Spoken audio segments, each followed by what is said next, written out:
सोमपुर गांव के जंगलों में एक खूनी चुड़ैल रहती थी। वो अपने लंबे दांतों से लोगों का खून चूस के लोगों को मौत के घाट उतार दिया करती थी। एक दिन वो चुड़ैल शिकार की तलाश में गांव में घूम रही थी। अरे भाई रमन, उधर देखो चुड़ैल। अरे हाँ भाई, चलो भाग ले। शुक्र मना इस चांद का, वरना आज हम मारे जाते। चांद का नाम सुनकर चुड़ैल आसमान की तरफ देखने लगती है। उसे आसमान में चांद सितारे चमकते हुए दिखाई देते हैं। चांद को बल्ब की तरह रोशनी फैलाते देख चुड़ैल को बहुत गुस्सा आता है।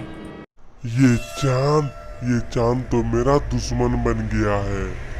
इतना रोशनी फैला देता है कि शिकार फंसता ही नहीं है। लोग मुझे दूर से ही देख लेते हैं और भाग खड़ा होते हैं। मैं नहीं छोड़ूंगा किसी को भी है। ये कह के चुड़ैल चांद को ठिकाने लगाने की बात सोचने लगती है।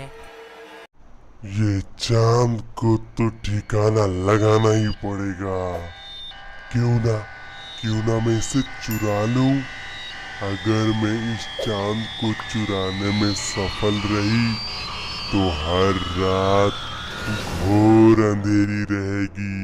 हा हा हा हा। घोर अंधेरी होगी। हा हा हा। और खूब शिकार फंसेंगे। हा हा हा हा। और मैं लोगों का खूब खून पीऊंगी। हा हा हा हा। यह विचार करके चुड़ैल अपने गुफा में जाती है और चांद को चुराने की योजना बनाती है। उसके कुछ देर बाद चुड़ैल चांद को चुराने लगती है और वो सफल भी हो जाती है।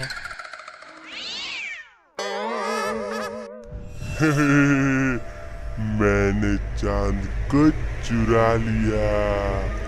अब चांद रहेगी मेरे कब्जे में और हर रात होगी घोर अंधेरी। घोर अंधेरी।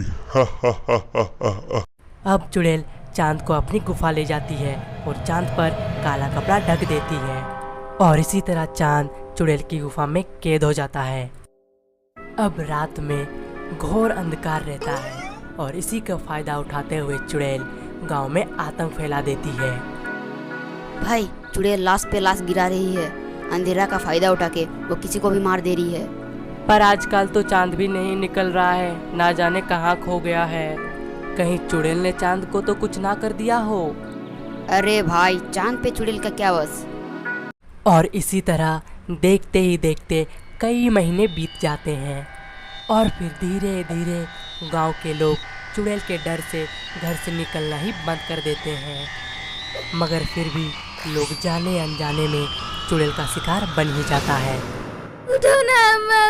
उस चुड़ैल ने मेरी माँ को मार दिया। रो मत बेटे, नाश हो इस चुड़ैल का। अब तो इस चुड़ैल का कुछ करना ही होगा।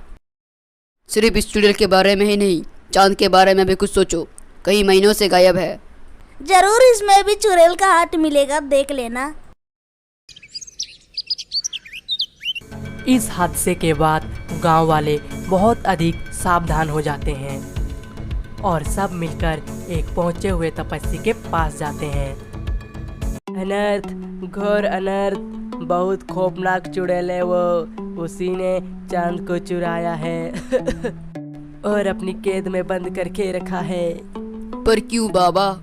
क्योंकि रातों में चांद ना चमके और रोशनी ना आए और पूरी रात अंधेरी रहे।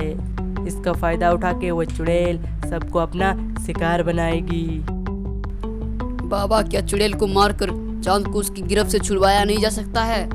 जरूर छुड़वाया जा सकता है, लेकिन उसके लिए एक दिलेर आदमी का आवश्यकता होगा। मैं जाऊंगा, उसने मेरी अम्मा को मार डाला है। पर करना क्या है बाबा? कल रात को वो चुड़ैल अपनी गुफा से बाहर होगी, क्योंकि काल अमावस्या है। तो उसी रात उसकी गुफा में घुसना है और वो काला कपड़ा हटा देना है। पर बाबा, काला कपड़ा हटाने से क्या होगा? वो काला कपड़ा हटाने से वो चुड़ैल की कैद से आज़ाद हो जाएगी और खुद ब खुद आसमान में चली जाएगी। अगले दिन रात होते ही अमन गांव वालों की मदद से चुड़ैल की गुफा में घुस जाता है और फिर वो वैसा ही करता है जैसे उस तपस्वी ने कहा था।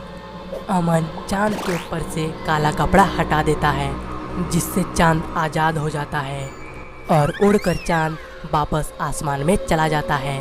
और फिर से चांद आसमान में चमकने लगता है और रोशनी फैलाने लगता है, और साथ ही चुड़ैल भी जल के भस्म हो जाती है। उसके बाद से गांव वाले बिना किसी डर से अपना जीवन जीने लगे।